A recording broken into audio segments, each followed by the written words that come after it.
Council, many of us were skeptical where it will reach. But over a period of time, in last 6 months or a year, we have organized several programs, and it's only a question of time that these initiatives will result in actual products coming out of that, and the students really venturing into that. This all, I mean, the great part of this credit should go to our Vice Chancellor, because always I know he'll be, every time if I meet him or if any one of us meet, he'll be telling you, why don't you do this? Why don't you? He himself is an inventor. He is trying to develop some of the mouthwashes and all those things. I know my colleagues come and tell me, sir is really pushing us hard and to develop. And it is because of his passion for this innovation, we are moving in a great speed. I welcome Dr. Satish Kumar Bhandari, Honorable Vice Chancellor of Nitte to this seminar. And also I welcome the other colleagues of IIC. Professor Srinikesan is not there. He's, I think engaged with the other one. And I welcome Dr. MS Ravi, Vivek Pai, and many of them are watching. I'm sure that it is live streamed in YouTube. Many of them have joined in YouTube. Whoever is watching with the YouTube to this great lecture, I'm sure it is going to be a very great lecture. I welcome all the people, and I'm sure that we are all going to be benefited. And also, all the people who are participating, it is my privilege and honor to welcome each one of you. Thank you Ravi for giving me this opportunity. Let us learn from Hariprasad what he has to say about his journey and about his thoughts about how to go ahead about it. Thank you very much. Thank you, Professor Shastri, for that wonderful introduction. Thank you for being present on this occasion. So before going into the core issue of core presentation by Shri Hariprasad Rao, sir, may I request our Vice Chancellor, sir, to give his opening remarks and his comments on this topic and presentation. Good afternoon. It's my privilege to be part of this motivational session. I think it was started about, I think, as Shastri ji said, last year we started this motivation session in innovation. And this is the third, I understand, is the third lectures in that series of motivation talks. Ullas Kamath of Jyoti Laboratories, then we had Damble. The last, I think 2 weeks back, he had a very inspirational talk. And today we have got Mr. Hariprasad Rao, Director of IntEssence Solutions Pvt Ltd, talking about interdisciplinary research from engineering to medical devices from the dental faculty. I understand by his CV, I could make out that he has started implant company, which is very much needed for this country because we are depending on imported implants. I remember about few years back, Ravi and the principal of the dental college speaking about getting implants from Europe.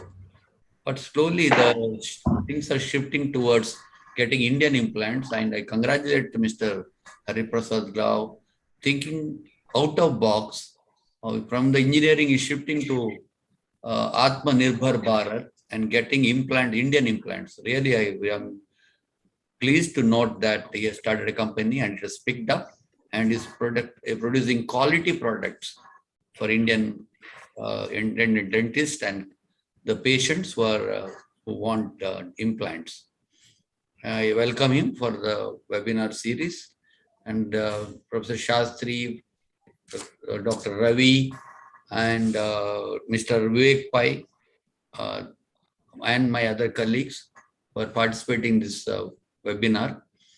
Congratulate you for organizing this interesting talk. I hope the people will be definitely benefited, particularly our students and faculty, but young students, postgraduates are, I think, really they'll be benefited, inspired by this talk. And we from the university, as Shastri said, we are giving a lot of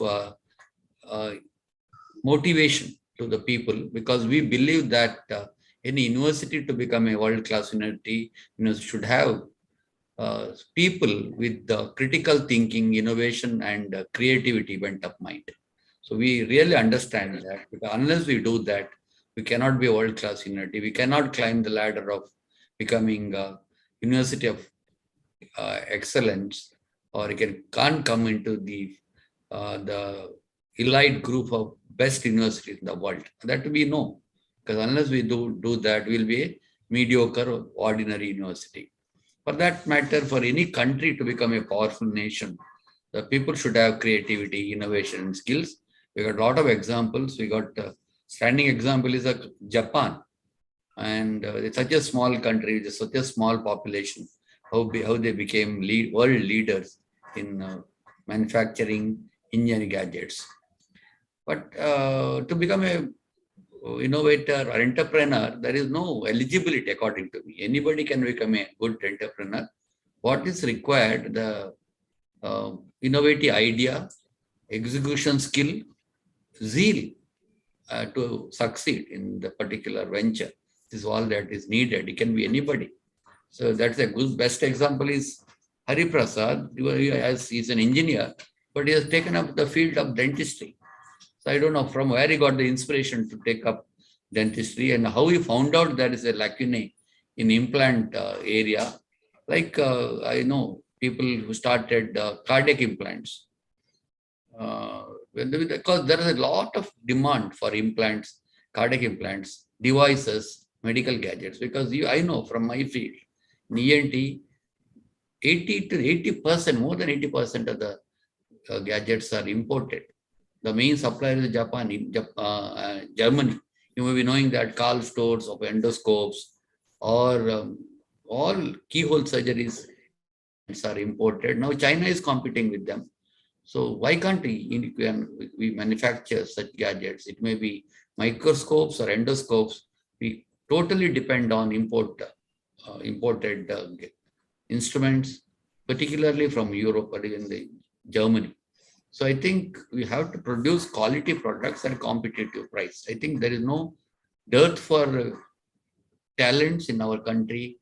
We can do it. You know how much if you go to the architecture of this country, our artists, they have created marvels. I think there is no dearth for quality talent in this country. What is required is kindling the interest and motivating these people. We know that can be done only by persistence, perseverance, and continuous effort from our side. So this motivation talk is arranged to motivate our younger colleagues and make them motivated to create something. If we succeed, even creating few new ideas into a product or end product or service from the university, it will be really worthwhile of having and giving trouble to people like Hariprasad to come all the way or to present through webinar his ideas. I hope all of you the participants will be benefited by this talk. Kindly get inspired and contribute for innovation, entrepreneurship of which is being supported by the university. We have got startup policy now. We have already come out with good startup policy, and we want to through our DST funded our tech enabling center. And now there is I don't know whether Shastri I couldn't meet him personally. I think we presented yesterday for BioNest also. So we want to have a incubator here for devices, medical devices. If you succeed in getting an incubator for medical devices, supported by DPT, this will be another feather in the cap of the university. I hope this webinar will be very successful and get our people motivated. Thank you very much for giving this opportunity. Thank you, sir. Thank you very much for your insight and for your opening remarks into and explaining so beautifully well that what is the need for innovation and interdisciplinary research in all aspects of our life. Thank you very much. So let's move on to now to the main issue of today's program, that is a lecture by Mr. Hariprasad Rao. Professor Shastri has made my job easier by introducing Professor Shri Hariprasad Rao. Yes. My apologies. You can repeat it if you want. Yeah. So Yeah. Hariprasad Rao, yes, after being in the industry for 32 long years, gaining so much of experience, and then he has come into this field after 32 years. So that shows that his interest in the field of research, his interest in the field of innovation, and his interest in the field of entrepreneurship. So he has become an entrepreneur after 32 years. So something which itself is a motivating But factor. Ravi, he looks very young. He looks very young. I That's don't what know. I checked it again. Twice I checked whether it is 32 Yeah. or 12 years. It is not 12. It is 32 Hariprasad, years. take It our is. compliments for that. Looking at his Hariprasad. photo, I checked it again. Yes. Yeah. So that itself is a motivating factor for a lot of our students who are looking for what next after their BDS or after their undergraduate studies, MBBS or whatever it is, or PG studies. Generally the medical science, health science students have a fixed program, UG, PG, and then get into a practice or get into some hospital here and there, and that's it. So going into the innovation entrepreneurship is not given that much importance as of now, as you know it. So I hope, and I am sure with your lecture, sir, at least few of our students will get motivated to go into these field as well. So now I request Sri Hariprasad Rao to take over and give his piece of advice and his point of view on innovation and entrepreneurship. Over to you, sir. Okay, thank you very much. It's very, very heartening to hear that there is so much of focus on innovation at this esteemed institute, an institute that I have always had the highest respect, and which brings together multidiscipline. There is a pharmacy, there is a dentistry, there is a medical, there is an engineering, and you name it. It's a great institute. One correction, Dr. Ravi, I started my entrepreneurship journey after 28 years. Another 4 years is adding gray hairs in this journey. So maybe 32 years of college. But nevertheless, it's not usually one dares to get into entrepreneurship at that age, because anytime that you see, whenever I go and meet some startup people, then I'm the only one with some gray hairs out there. So, but there hardly anybody. The innovation is more with the youngsters, which is the right thing. That's how it needs to be. So, I mean, it was also fascinating to hear Dr. Bandari with the vision that he has for the institute, wanting cross streams to come together. That's not a common idea. I've not seen many people to see to seek such a cross stream come together. There is an opportunity. The college, the university has the opportunity of many complementing skills to come together. But then it's another matter to actually do something about it through an innovation council and getting medical device incubation and so on and so forth. I mean, you are definitely on the right path. So having said that, let me do what I can do in addressing the predominantly I understand the students of the institute. Let me make an effort in this direction. I also thank Professor Sriniketan, who was my professor at that time, although I was from mechanical, he was in the chemical, but I hold very, very high respect to Professor Sriniketan. So let me just share my screen for a moment. Just give me a moment.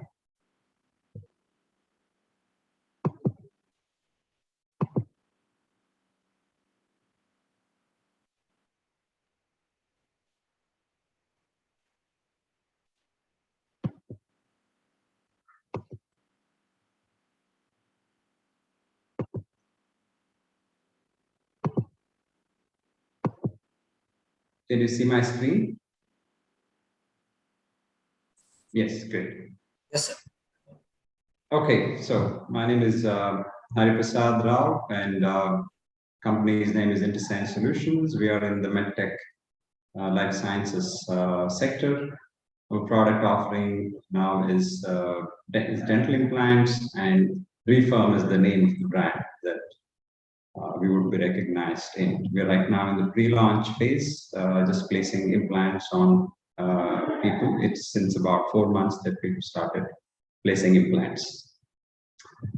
So I have one disclaimer before I start, and this is one of the things that is very fresh in memory in terms of what came to me as a WhatsApp forward. So we don't have any motivational quotes today. It's only going to be just talking about my journey and a few things where cross streams can help and so on. So it's a matter of attitude. Whether we give up or whether we rise up, it's a matter of attitude, and it can never be prescribed.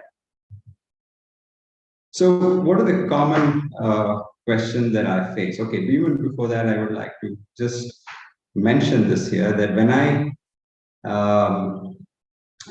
this webinar to students is absolutely new thing. I'm not used to it. So when I talk to my children who are now more used to these things, they take internet classes. One of them uses some internet classes. One of them takes internet classes. I ask them, so what do you expect, and what happens in these internet classes?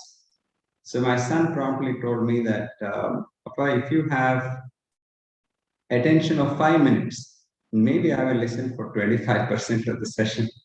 Okay, so that's my target today, that I want to keep attention for 5 minutes and have 25%. 25% of the time they attend to this session. Number two, my doctor told, Papa, you don't know everything, you don't know everything. So I also acknowledge that, yes, I don't know many things. There is more that I don't know that I do.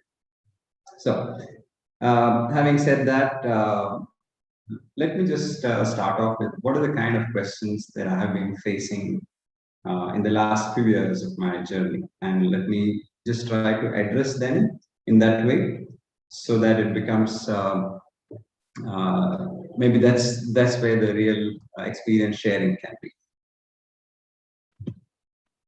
So the first one is why dental implants? Why did I choose this field? And I'll talk about that. And the next one is, what's an engineer doing as a dentist? It's completely diverse field. Why should an engineer be here? And this goes on to the question of Dr. Bhandari and Dr. Shastri talking about cross streams. Yeah, I mean, this is a chance for me to explain what complementarity in skills can bring in. The next one is what is special in your implants? All that is to be known is already known, and whatever needs to be implemented has already been implemented.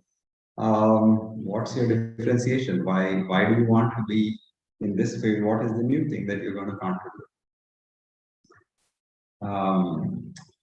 And the next one is why Indian implants? There are already so many players existing already. It could be that there is more than 95% foreign players today, but we're all comfortable. Why should we have an Indian implant company at all? And why should we even encourage an Indian implant company? These are some fair questions that are coming from dentist fraternity and even outside the dentist fraternity in a different area. So let me just address these questions one by one. And in case I am not being clear or I've overstepped time, Dr. Ravi, please stop me. And if my connection is also not clear, please give me a buzz on that. Give me a call so that I will at least see and try to reconnect which way I can. Okay, on why dental implants? Let's address that question first. So I start off with a simple Google Map search in Bangalore, just a 10 square kilometer area, and this is what I find. So there are so many companies, so many dentists offering dental implants, and this This was not the case maybe several years before, maybe 5-10 years before, it was not the case, but then this is rapidly increasing. Now, this tells only part of the story. While there are so many implant centers, so when I talk to the doctors about implant centers, not everybody has the same kind of story on how many implants they do and what is the response from people for implants. Again, that leads me to the next question. So what is the kind of penetration that we are looking at in India, and how does it compare elsewhere? So when there is a tooth loss, an anchored implant solution like solution like an implant in India has only 1% of people with tooth loss opting for it. While in countries like Korea or Israel, you have close to 60% opting for such treatment. So what are those factors? On the demand side, if you would see, there are only a number of people increasing who would have a tooth loss, and there is also aged population growing, expected to be 3 times. So with all this, why is it only 1% in India? What are the major factors that are preventing the proliferation of these implants? So when we looked at it, it's the affordability of the implants, and there is a certain technical aspect in longer treatment period. On the supply side, it is availability of India to manufacture this, and a very high variety.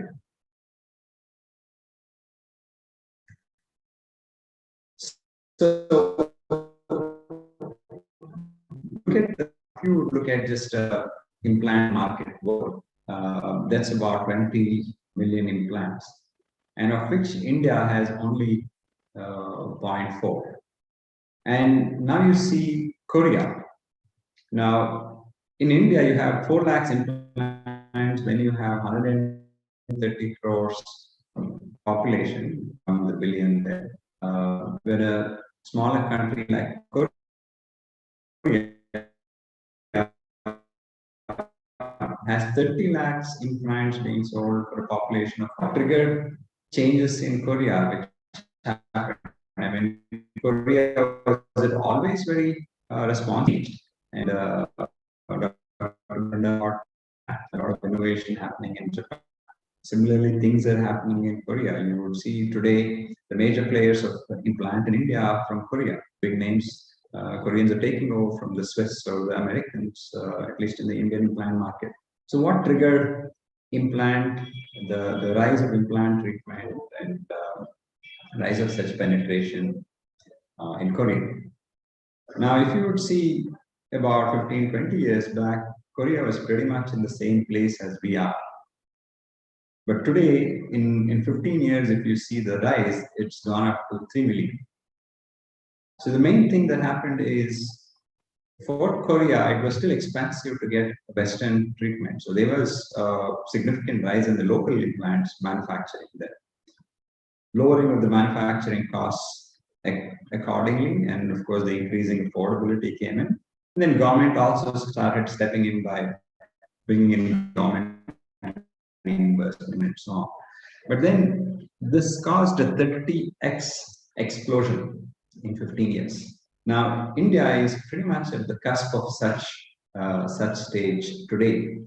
We are talking about so many providers of implants, but then still it is not being very popular because the affordability factor is still very high. If you're looking at 30 or 40,000 rupees for a placement of an implant, there's still not many takers. Doctors need to compare the cost of the bridge that they would place on people, and then people who go back rarely come back. So doctors have different strategies of approaching them, but yet the penetration is pretty low. And particularly last 2 years, because of COVID, things have been pretty bad for the dentists themselves. But still, implant business is just slowly coming back in. So there is hope. We are at the cusp of such a growth that I see if you take what Koreans and other countries have seen, definitely the opportunities are there. So that is to say why dental implants.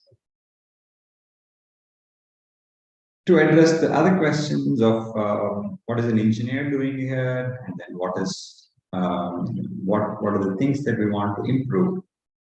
Now, innovation has this S curve. So many of you would have studied in your colleges this S curve of innovation. So there is an incubation phase, a small during the technology incubation phase, you would see for a large period of time. So, for example, here in this case, from 1965 to 1985, for 20 years, almost nothing happened. But the next 15 years, from 85 to 2000, there was a massive explosion, rapid improvement space. Multiple designs came in, improvements happened. As a solution, this made more sense to people, and massive explosion happened during that time. And then again, you come to the small incremental improvement phase, wherein the perceptible changes in design could be limited, but the product still continues. It consolidates. That's the consolidation phase. So you would see implants in different avatars here, starting off as just a cylindrical placement in an osteotomy site, to going all the way to a tapered screw form implant as it is seen now.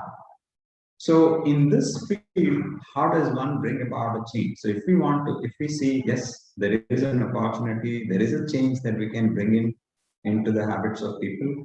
There is, we can aid in implant, which is a better form of treatment being available to people in India. We could do that.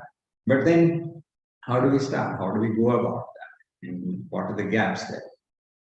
So we went in to a lot of inputs from the implantologists. We did literature surveys, literature review surveys. So we identified a few areas where we could add on. So there is a reduced chair time, higher stability and strength is necessary, immediate placement loading is essential, adequate prosthetic options, yet with reduced variety, those are requirements. So we looked at dentist and product needs, and from there we came up with design concepts, and then went to product creation itself. So let me dwell a little bit on just the implant and where the engineering comes in the implant, and what's special about this product, and why cross-stream participation is essential, like Dr. Bandari talked about. So when we look at the factors on the left here are the product needs. So there is an easy entry requirement, there's a good primary stability, there's a common platform, and so on. So let me just go into, this is the enlarged version of the implant assembly that you see here. So when you say easy entry, now you would have, when you would see an easy entry here, it means that there has to be, there's a cortical bone, there is a cancellous bone. So you would need a certain different form of treatment, a different form of engagement at the cancellous side, and a different form of engagement at the cortical side. So how do you form a thread? So that comes a factor of interest, which from an engineering perspective, you would have handled such kind of requirements before. So it is easier for an engineer or somebody with those kind of applications, cross application, to come and say, okay, these are some things that can be done here. So there came the external form. It also requires good load resolution. So when you want to get a good load resolution, what kind of thread shape is required? So what motivates here? Now there is a strength of the titanium material, there is a strength of cancellous bone, there is a strength of the cortical bone itself. So what are the relative strength differences between them? So where do you have to give more strength? Do you want to give more strength to the bone, in which case you need to do more bone in contact? So if you want to do more bone in contact, then the root to the flank ratio becomes important. And what kind of loads do you have? Do you have occlusal load, or do you have other directions, X and Y direction loads, buccolingual loads or other loads? So what are the differences? What are the magnitude differences there, and how does your thread form needs to be in order to resist all those? What kind of angulations do you require on the crestal side and on the apical side? So these are factors of interest, and on these factors we work in order to come with an optimum macro form. So now that wasn't enough, because once you do an optimal macro form, then you need to really look at the overall strength. Now, between the implant and the abutment, there has to be a fit. So there has to be a hex engagement, and there has to be a fit. Now I'll give you I just point out here that this diameter is 3.5 diameter, and there was a requirement from the doctors that we need a common platform between 3.5 millimeters and 5.5 millimeters. So if I take 3.5 millimeters and if I put a hex, and if I want some micro threads here, then I'm left with 3.3 millimeters. And if I have to put a hex, I also need a screw which will take a certain amount of minimum load. I'm left with a hex region, which the screw itself is about 1.6 millimeter. So I'm left with 1 millimeters on either side. So if I take another small section for the hex engagement here, I am left with 0.3, 0.4 millimeter on the sides of the implant. Then if I want a conical connection, then on the top, I'm left with 0.2 or 0.3. So what kind of, then you would see in the market, people having various platforms. So higher the diameter, higher the platforms, and so on. So how do you come up with an optimum combination? Where do you lose? Where do you gain? These factors become important. So if I reduce the hex, then I will weaken the abutment. So I need to look at it as a system. So if I increase the screw size, then I will weaken both the implant and the abutment. And if I increase the length here, then I will weaken the implant itself. So there are lots of conflicting things that will come in once you get into the details of the implant design itself. So our goal was to bring in all these things together. Again, when we want to go for a conical connection, then are you looking at a Morse taper, or are you looking at a non-Morse taper? So what are the advantages of a Morse taper? What are the disadvantages of a Morse taper? So you would see implantologists talking about these requirements on the fly without really understanding the depth or the implications in the design, because this is a wish list, and that's what they have to do. They have to put these wish lists out there to people who can understand and see what comes out. And that's the challenge that we took. We just took the wish list out from them. There are a good number of examples, and we always stand on the shoulders of the great. So there have been good past innovations either in this field or in other fields, and that's where we started and further improved upon. Now, when you come to let's say section thicknesses of 0.3 millimeters, when I say 0.3 millimeters, just for you to get a better understanding of what this 0.3 millimeters is. 0.3 millimeters is about 300 microns. So a hair is about 30 microns. So when you're looking at this, the critical sections on a smaller diameter implant is about 300 microns. You're looking at 10 strands of hair put together.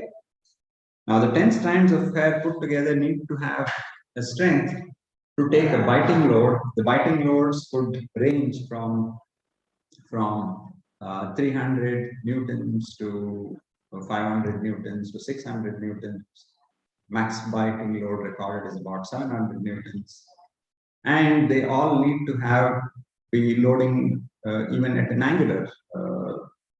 So there is a bending moment involved. It is not just axial direction. There could be different bending moments involved. So you're all coming into then, when you translate this problem into what a cross-stream person like an engineer could understand. You are just converting all those into technical jargons, technical equivalents. And that's a language an engineer is more comfortable with. That's what engineer can do, put them together and then, okay, these are the kind of solutions that is possible. What kind of material is required? Do we use this material, and where do we increase the section? Where do we reduce the section? What can we optimize, and so on. Now, once you do, let's say once you go with 300 microns section thickness or a 400 micron section thickness, then you want to then see and what kind of tolerances can you manufacture them. Now, we do hear reports from the implantologists that they prefer, for example, an abutment coming from a manufacturer as compared to the one that comes from a lab. Now, lab also has a process. People are used to certain manufacturing processes at the lab. It looks simple. You just show, give a fluid drawing, and you get a certain output in terms of form on the favorite material that you have. But then yet the tolerance levels are different, what you get from the lab and as compared to what a manufacturer of the implants gives you with another set of machine, more accurate sets of machine. What is the principle behind the accuracies that are possible in the machines that are used in manufacturing? And what are the disadvantages of using the machines used in manufacturing? How can you reduce, if you want, let's say, 400 microns in dimension? If you want, typically the tolerances are 100 microns. If you want 100 micron tolerance, you have lost already 30% tolerance out. 25 to 30% tolerance is gone just in your process inaccuracies itself. And then that leads to variability. So variability means change in performances. So then you have to come to higher levels of process improvements in the manufacturing process itself. No, I cannot live with 30% eating away the tolerance. I need to bring it down to only 10%. So then there are methods available. So then there are certain manufacturing methods, manufacturing engineers who come into play. Various trials are involved. There are various cutting tools come into play, various principles of cutting come into play, various cutting fluids come into play. When you bring in all this, when you, let's say, when you have solved the problem, then you have the cost that will come in. Okay, what is the cost of a tool? This tool, can we make it, or should we import this tool? Is this available here? Then what's the kind of tool breakage that you would have if you would start paying 5,000 rupees for a tool, and if it just comes for 10 units, it's completely pointless. So it is only, we're already adding 500 rupees. So how do you get past that? So what kind of process improvements you can make and what kind of tools that you can use becomes critical. So thereafter, how do you know you have met those dimensions? What kind of measurements can you make? I mean, just for a moment, think about it. I want to measure the depth of the screw. Now here, from the depth of the screw from here to the top of the implant, what can I do to measure the depth within 10 microns accuracy? What can I do? So if I want to measure the depth of the seating surface here to the bottom of the abutment, what can I do? So from the implant surface to here, in an unassembled condition. The challenge with the dental implants is that both of them come to the doctor at different points of time. There is an implant that comes at one point of time, maybe after 2 or 3 months. There's an abutment that comes in. And then again, there is a whole a set of impression posts. There is an analog which need to replicate and mimic an abutment and an implant. And the prosthetic needs to come in all fully well-formed there. So there should be an aha portion when the patient comes in there. Okay, he can bite well. So that's when the dentist is satisfied, the patient is satisfied. So how do you go about measuring your components in order to come to these kind of accuracies? Then there is a whole lot of statistical process capability that comes in. Then there is a variety management. So while manufacturing in the factory setup could be accurate, the setup times are very high. So if you want to make a change, then you need to have a certain number of units. They should be in a position to manufacture them together. Otherwise, you would spend a day in setting up, and then you would spend only 1 hour in making the parts. It doesn't happen. So you need to plan them, variety management, scheduling. There's a whole lot of manufacturing activity that comes in. So after all this is done, then you need to test it. So when we went to test our products, there are no places where you can test here. So we started identifying who may have the equipment. So we identified places where they have the equipment, including we identified an IISc who has the testing equipment. But then in academic institutes, sometimes there is you have the institute, but you may have a great vehicle, but you may not have the driver. So you may not get the right people. So that was a challenge that we had. There were not enough people who knew how to work on the equipment and not sufficient speed. Then we had to go outside to Germany to test our product and then compare. Now, what I'm happy to state is that when we put all these things together and when we tested to the global standards, we found that we were able to meet the requirements which the dentists had put those lists together to us. We were able to do that, and we were able to better the established market leaders globally in terms of the strength that needs to be achieved over a certain number of cycles. It doesn't come in one shot. There are multiple iterations that are required. So these are this is a little bit dated. I expect to see at least over 100 documented iterations on these components. We are learning, we are improving every day. There are changes, and now we are coming into the tool side, and there are improvements, because every time we go to a doctor, there are always benchmarks that he or she brings to us. Say, okay, this is better here, that is better here. Why isn't yours like that? So there are some improvements that we're bringing in in tools, and there are certain things that we acknowledge that we are good in these areas. So I leave the question back to dentists.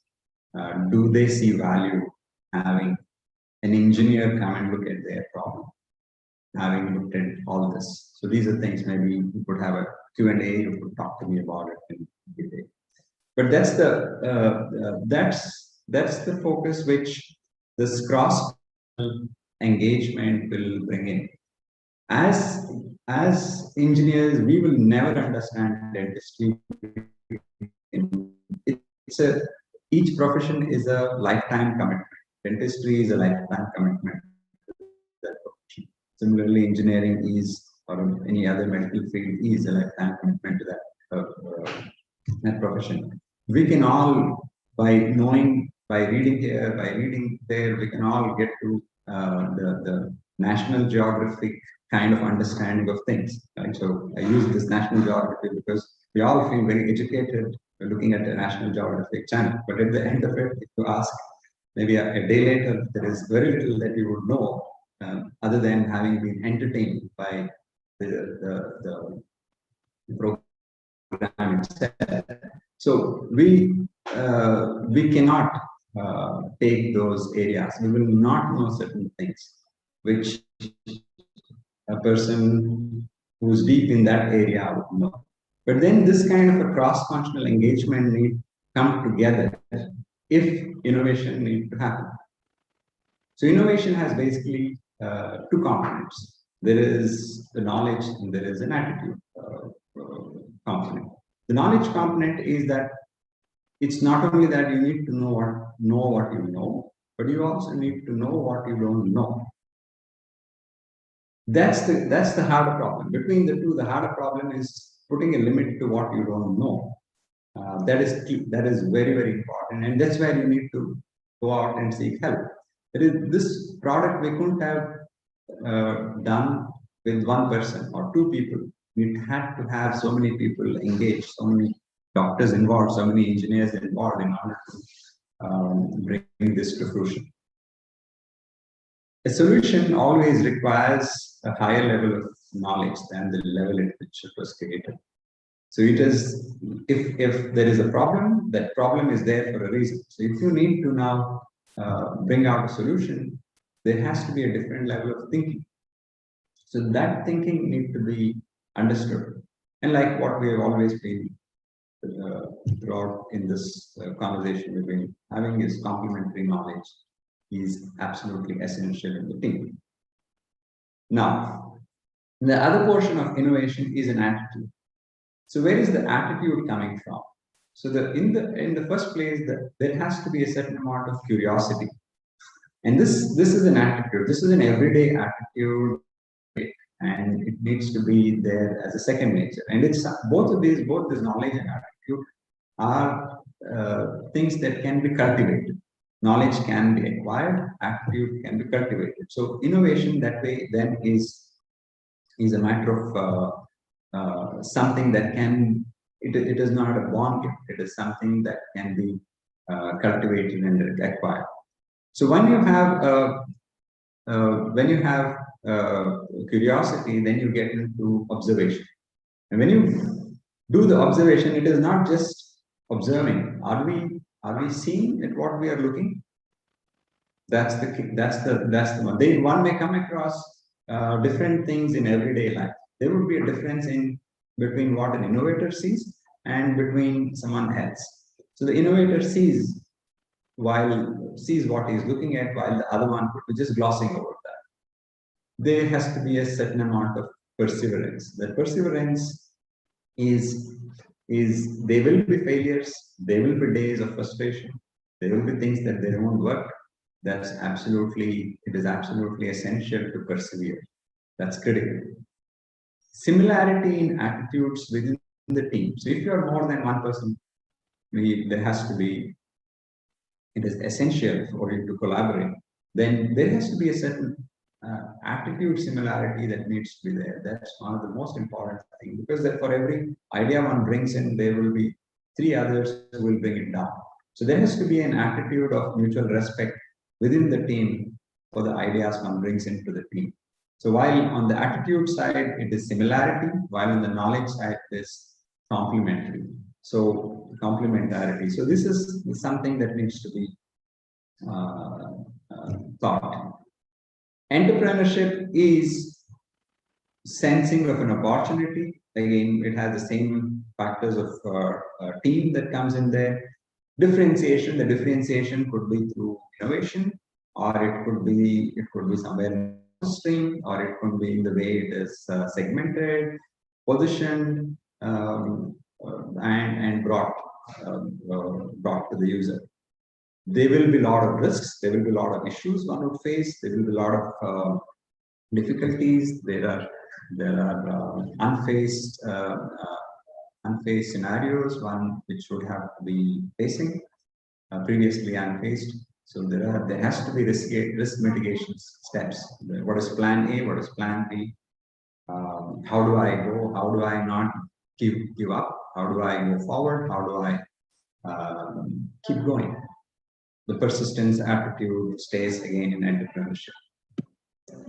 So just coming very specifically, there are some things that I thought I will just bring to people's attention. These are published information available in Nitte.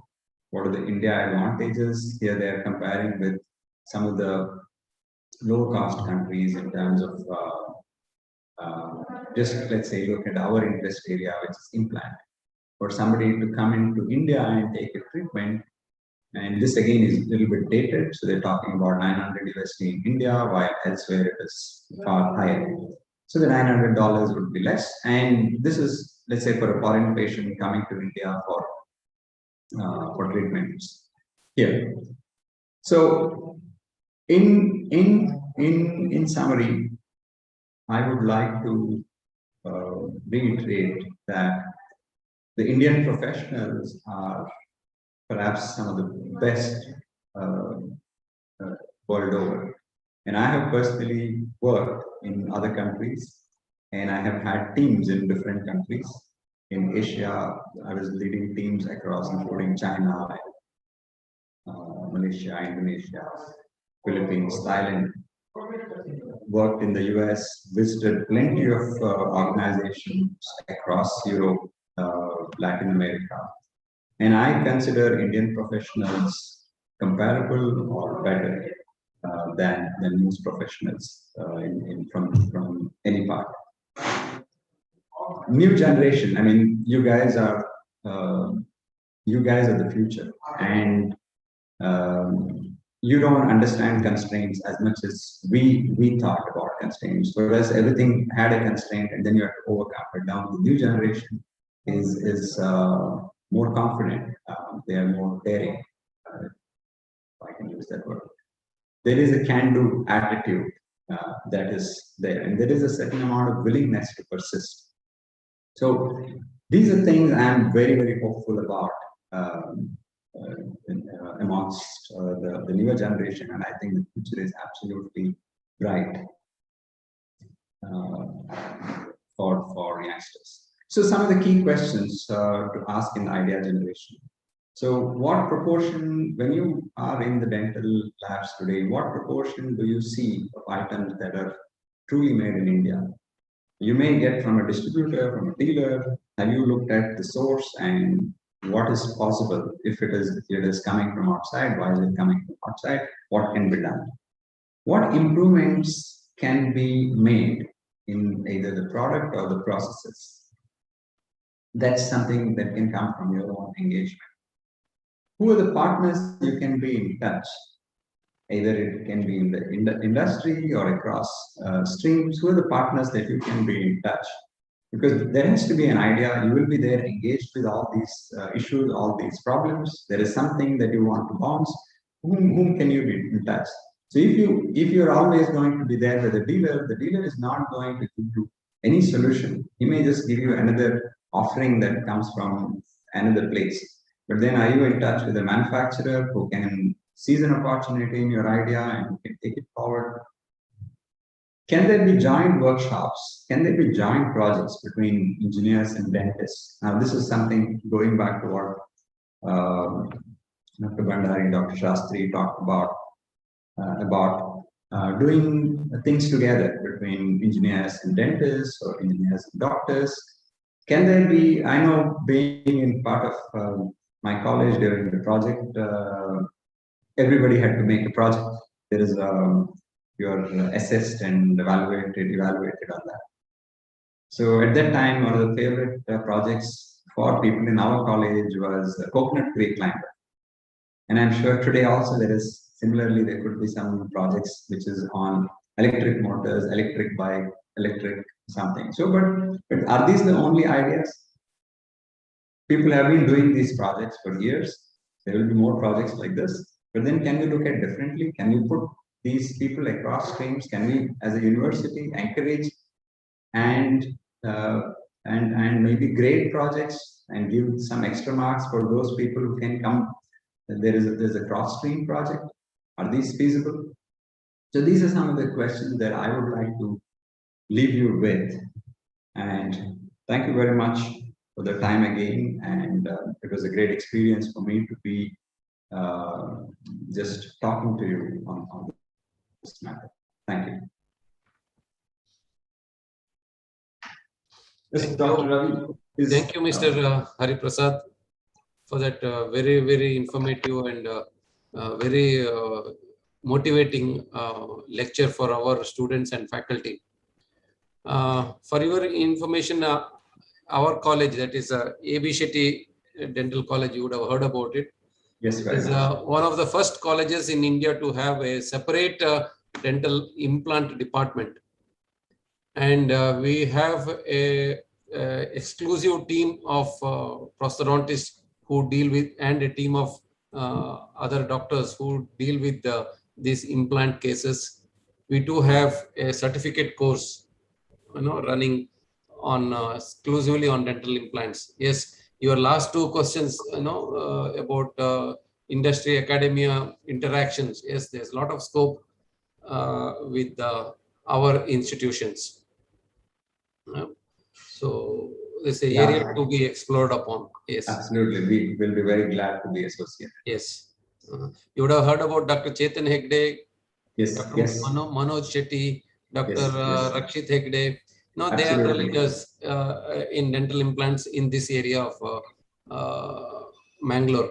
Yes, they're leading names. I mean, Yes, absolutely, yes. absolutely. So, incidentally, all three of them are with us in this dental college. Wonderful, wonderful. Yeah. And if you can share your contact details, email ID or your mobile number, our students and our faculty can interact with you. Yes, yes, I will. I will send it to you. You could send it to them later. Yes, yes. Okay. So, anybody else has got any doubts to be clarified here? How do we go about it?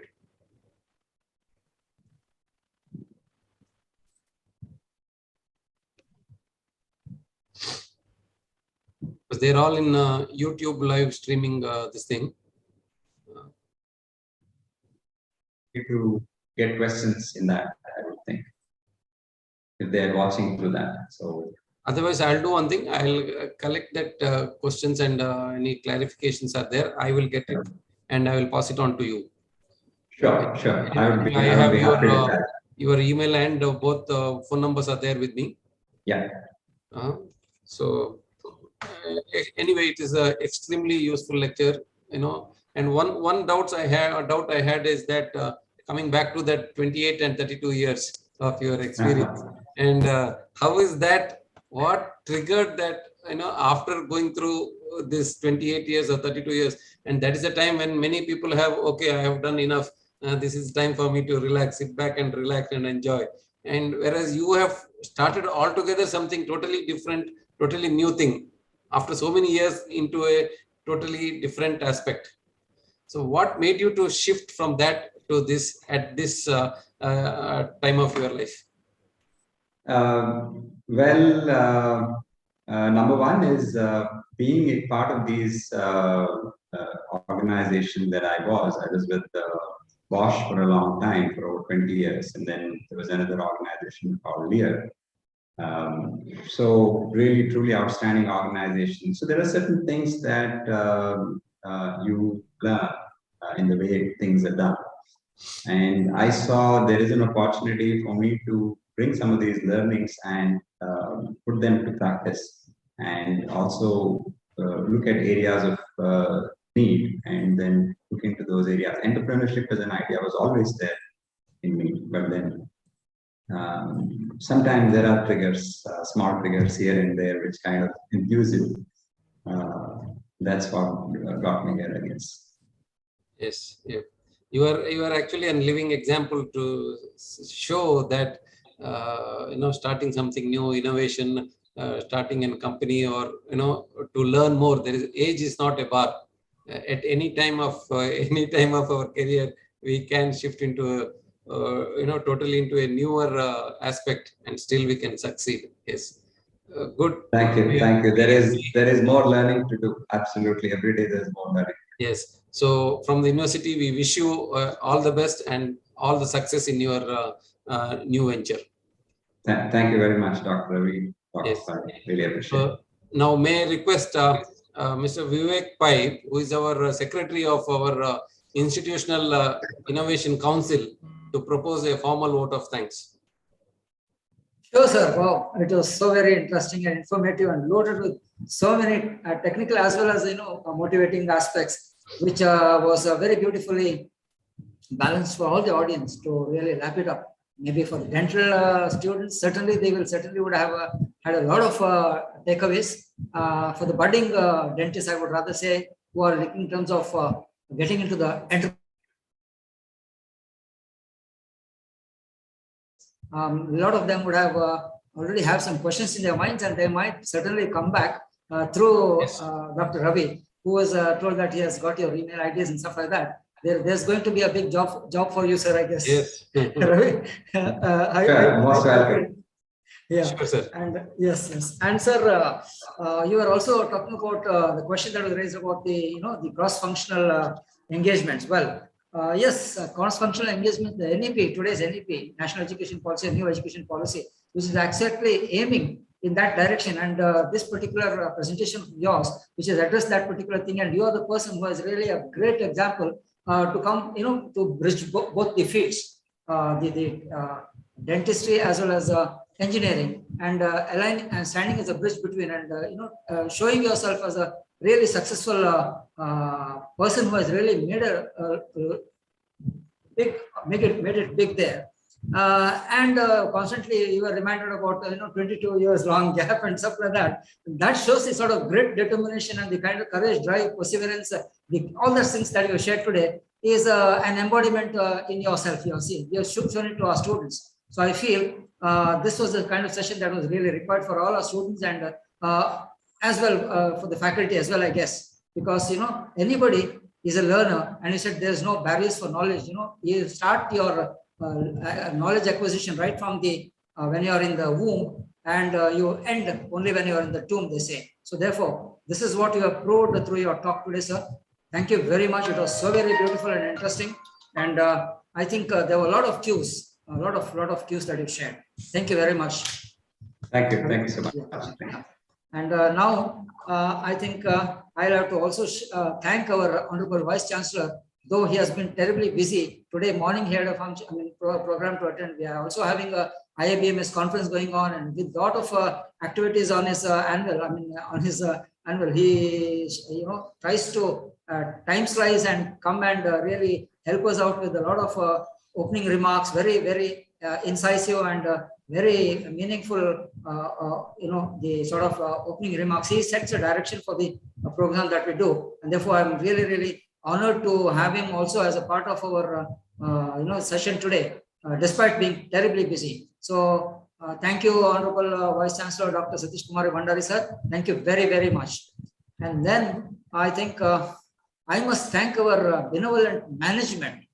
Hariprasad sir, I'm telling you, we have such a fantastic management, and all the authorities are so very cooperative, and the proactive management that we have, which provides an excellent ambience of in terms of infrastructure and the guidance, help, support, and such a proactive team who is pushing us and also has created a very beautiful ecosystem to foster the culture of innovation and entrepreneurship. I think this is what is really required, and to contribute for the growth of the nation, which I'm sure our students are really blessed today with this sort of a management. And I too am really very honored and so very blessed to be in the in this sort of a organization. I think I should thank our management, our university, our authorities, university authorities. And then I should really thank my principal, Dr. C.S. Shastri, for the welcome letters, of course. And besides that, I think I can't thank him enough, because he always gives me a free hand. He says, Vivek, that's very much, being so very helpful, guiding, supportive, and saying that just go ahead and help out things on this also. Besides my main role of being a placement officer, and Hariprasad sir, I think you can understand what is the responsibility for a placement officer. He has to shoulder so many responsibilities of connecting students to the industry. And today with Corona around and all that, placements has become not so very easy job or task. But yet, having said that, we have had a fantastic placement season also going on. Every year we have at least 80 to 90% of placements being done. And that's, of course, with people like you who support us. And now I also seek your advice and blessings and guidance, help, assistance, and all the things for our placement activities also. Besides being agreed to come for this lecture session, I thought I'll grab you for some sort of an assistance to share your contacts for placement assistance as well, and training also. I would invite you on behalf of our college. Besides Ravi sir having called you, now you are my guest as well. And I'll talk to my principal, and someday I think we will need your services to come and motivate our students. That's going to be another thing. Please mark your calendar. I'll come back soon. Sure. My pleasure. Yeah, thank you. Thank you very much. Yeah. Thank you. Yeah. And We then, we should thank Sriniketan sir also here. Yes. He is the man behind Yes. Hariprasad to us. Yes, certainly. And I must thank Dr. M.S. Ravi for the initial introduction of the guest and also for moderating the program so very beautifully. Thank you, Ravi sir. And as Ravi sir said, without Sriniketan sir's constant nudges and the constant